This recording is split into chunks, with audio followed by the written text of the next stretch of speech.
Miss Gina Alahar, of course, this is the last day of wake of Miss Gloria Romero. Ano po yung fondest memory niyo of her? Fondest memory ko kay Tita Glo kasi siya yung unang-una kong naging nanay sa very first movie ko na ang tawag ay Ang Kaibigan Kong Santo Niño. I was 8 years old then.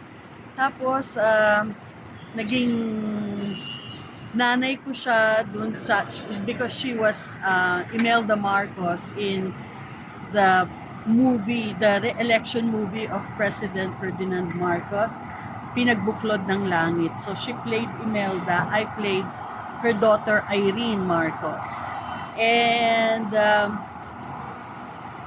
meron pang ibang mga pelikula like Fuchsia, yung ganon, and then I was able to direct her in The Half Sisters even for a short while.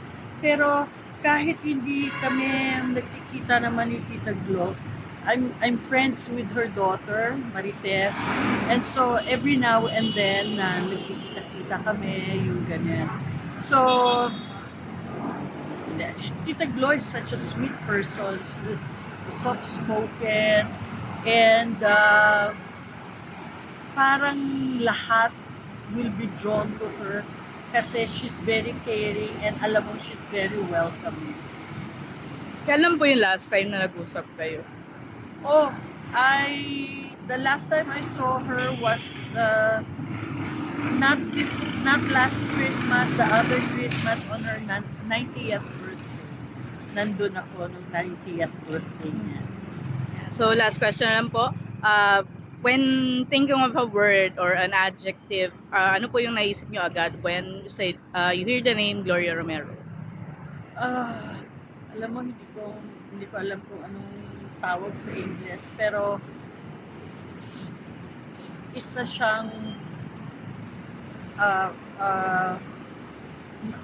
she has a good heart, maputing tao. She has a good heart. I cannot describe it in one word, but she has a good heart. Thank you.